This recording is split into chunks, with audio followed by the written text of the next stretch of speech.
सोच्नुहोस् त, एउटा कानून बन्छ, तर त्यो देशको लागि होइन, केवल एउटा जग्गाको टुक्रालाई फाइदा पुर्याउन हो। आज हामी कुरा गर्दैछौँ गिरिबन्धु चिया बगान काण्डको। यो एउटा यस्तो कथा हो जहाँ राजनीति, अर्बौंको सम्पत्ति अनि कानून मिलेर 60 वर्ष लामो जालो बुनिएको छ। ल आउनुहोस् यो पुरै काण्डलाई सुरुदेखि नै केलाएर हेरौँ। अनि यहीबाट एउटा गम्भीर प्रश्न उठ्छ, के कानून बनाएरै भ्रष्टाचार गर्न सम्भव छ? मतलब कानूनलाई नै हतियार बनाएर? गिरिबन्धु काण्डले ठिक यही प्रश्नको जवाब खोज्न हामीलाई बाध्य बनाउँछ। यो एउटा यस्तो केस हो जहाँ नियम बनाउनेहरू नै नियमलाई आफ्नो फाइदाको लागि बङ्ग्याउने खेलमा लागेको आरोप छ। यो पुरै काण्ड बुझ्नको लागि एउटा शब्द जान्नै पर्छ, नीतिगत भ्रष्टाचार। हेर्नुहोस्, यो सामान्य घुस खाएको जस्तो केस होइन, यो त त्योभन्दा कैयौं गुणा खतरनाक कुरा हो। अनि नेपालको सन्दर्भमा कुरा गर्ने हो भने गिरिबन्धु काण्ड सायद यसको सबैभन्दा ठूलो र डरलाग्दो उदाहरण हो। अब यो काण्ड आज वा हिजो सुरु भएको होइन। आहा, यसको जरा त 60 वर्ष पुरानो छ। खासमा 1960 को दशकमा बनेको एउटा कानूनमा रहेको सानो कमजोरीले आजको यो अर्बौंको भूकम्पको जग बसालेको थियो। ल त्यसो भए अलिकति इतिहासतिरै फर्कौं है त। ल यो काण्डको टाइमलाइन हेरौं।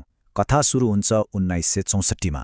भूमि सुधार ऐन आयो जसले जग्गामा हदबन्दी लगायो, तर गिरिबन्धुलाई भने चिया खेती गर्ने शर्तमा करिब 343 बिघा जग्गा राख्न विशेष छुट दियो। शर्त के थियो? चिया खेती मात्रै गर्ने। तर हेर्नुस् त के भयो, 1995 मा मनमोहन अधिकारीको सरकारले 51 बिघा बेच्न स्वीकृति दियो। त्यतिले नपुगेर 2003 मा सुगेबहादुर थापाको सरकारले फेरि 19 बिघा बेच्न दियो।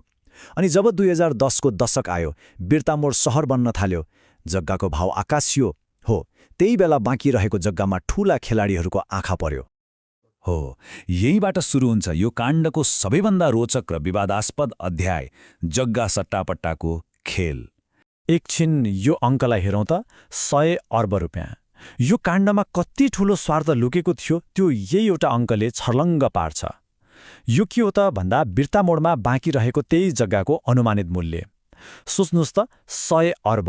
यो कुनै सामान्य रकम होइन, यो त नेपालका कतिपय जिल्लाको पुरै वार्षिक बजेटभन्दा पनि धेरै हो। ल अब हेरौँ योजना कति चलाकीपूर्ण थियो। एकातिर छ बिर्तामोडको सुन फल्ने सहरी जग्गा, अनि अर्कोतिर छ झापाकै कुनै कुनामा रहेको सस्तो खेतीपाती गर्ने जग्गा। योजना एकदमै सरल थियो। यो महँगो जग्गालाई त्यो सस्तो जग्गासँग साट्ने, अनि त्यो सहरको जग्गालाई प्लटिङ गरेर अर्बौं नाफा कमाउने। तर एउटा समस्या थियो, यो काम त गैरकानुनी थियो। अब यसलाई कानुनी कसरी बनाउने? हो, यहीँनिर आउँछ सबैभन्दा ठूलो खेल।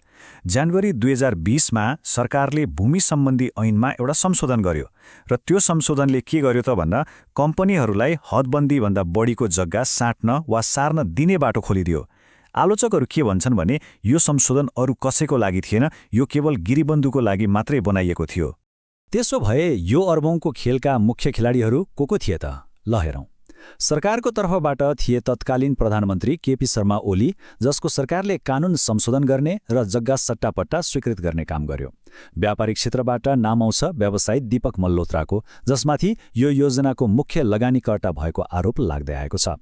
अनि यी सबैको विरुद्धमा एक्लै उभिएका थिए एकजना व्यक्ति, अधिवक्ता ओम प्रकाश अर्याल, जसले यो पुरै मामिलालाई अदालतसम्म पुर्याए। जब राजनीति र व्यापारको स्वार्थ एकै ठाउँमा देखियो, तब मैदानमा न्यायपालिकाको प्रवेश भयो, र यहाँबाट कथाले एउटा नाटकीय मोड लिन्छ, सर्वोच्च अदालतको ऐतिहासिक फैसलासँगै।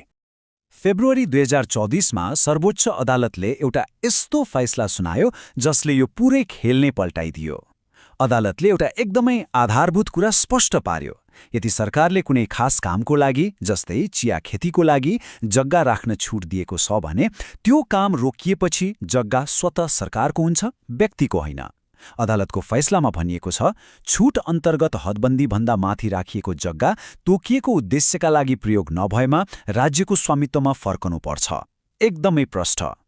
यो फैसलाले 3वटा मुख्य काम गर्यो। 1. सरकारले जग्गा साट्न दिएको निर्णयलाई सिधै बदर गरिदियो। 2. अदालतले भन्यो यो छुटको जग्गा गिरिबन्धुको निजी सम्पत्ति होइन, त्यसैले यसलाई मनलाग्दी बेच्न पाइँदैन। र 3. जुन सबैभन्दा महत्त्वपूर्ण थियो, अदालतले त्यो बाँकी रहेको सबै जग्गा सरकारको नाममा ल्याउनु भनेर आदेश दियो। मतलब यो खेलमा पूर्ण विराम लगाइदियो। तर के कथा यहीँ सकियो त? सकिएन। वास्तवमा यहाँबाट त अर्को अझ ठूलो लडाईँ सुरु भयो, राजनीतिक दाउपेच र टकरावको। अदालतको फैसलापछि सरकारले फैसलालाई नै छल्ले गरी नयाँ प्रयासहरू सुरु गर्यो। यो राजनीतिक लडाईँ त्यति बेला झन तात्यो जब काठमाडौँका मेयर बालेन शाहले सार्वजनिक रूपमै केपी शर्मा ओलीलाई निशाना बनाए। उनले सीधा भने यो 100 अर्बको घोटाला हो। एकजना प्रमुख राजनीतिक व्यक्तिबाट आएको यस्तो आरोपले यो काण्डलाई राष्ट्रिय बहसको केन्द्रमा ल्याइदियो। अब यस्तो आरोप लागेपछि एमालेका नेताहरू पनि बचाउमा उत्रिए। उनीहरूको तर्क के थियो भने त्यो कानून संशोधन गर्ने निर्णय कुनै एक व्यक्तिको थिएन, त्यसमा त व्यापक राजनीतिक सहमति नै थियो। यसले के देखायो भने यो लडाईँ अब केवल कानूनी मात्र रहेन, यो त पुरै राजनीतिक भइसकेको थियो। र त्यो राजनीतिक टकरावको सबैभन्दा ठूलो उदाहरण देखियो 2025 को जनवरीमा, जब केपी शर्मा ओली फेरि प्रधानमन्त्री बने। उनको सरकारले एउटा अध्यादेश ल्याएर एकैचोटि 29 वटा कानून संशोधन गरिदियो। धेरैले यसलाई सर्वोच्च अदालतको फैसलामाथिकै सीधा चुनौतीको रूपमा हेरे। त्यो अध्यादेशमा आखिर थियो तरी के? त्यसमा यस्ता प्रावधानहरू थिए जसले रियल इस्टेट कम्पनीहरूलाई हदबन्दी भन्न धेरै जग्गा राख्न दिन्थ्यो अनि गिरेबन्धु जस्ता बगानलाई आफ्नो जग्गा बेच्न वा धितो राख्न पनि बाटो खोलिदिन्थ्यो। सरल भाषामा भन्नुपर्दा सर्वोच्च अदालतले जे कुरा गर्न पाइँदैन भनेको थियो, यो अध्यादेशले त्यही कुरा गर्न पाइन्छ भन्दै थियो। सरकारको यो कदमपछि अधिवक्ता ओम प्रकाश अर्याल फेरि एकपटक मैदानमा आए। उनले सरकारको यो काम अदालतको अवहेलना हो भन्दै प्रधानमन्त्री कार्यालय विरुद्ध अर्को मुद्दा दायर गरे। अब यो लडाईँ कार्यपालिका र न्यायपालिका बीचको प्रतिष्ठाको लडाईँ बन्न पुग्यो। त्यसो भए यो घटना के एउटा जग्गाको मात्रै काण्ड हो त? पक्कै पनि होइन। यो काण्डले त नेपालको शासन व्यवस्था, हाम्रो अर्थतन्त्र र कानुनी राजको अवस्थाबारे धेरै गम्भीर सवालहरू उठाएको छ। त्यसो भए यो पुरै काण्डबाट हामीले के बुझ्ने त? पहिलो कुरा, एउटा स्वतन्त्र न्यायपालिकाले कसरी 100 अर्ब बराबरको सार्वजनिक सम्पत्ति जोगाउन सक्छ भन्ने यो एउटा बलियो उदाहरण हो। दोस्रो, यसले हाम्रो देशमा कार्यपालिका र न्यायपालिका बीचको शक्ति सन्तुलन कति नाजुक छ भन्ने पनि देखायो।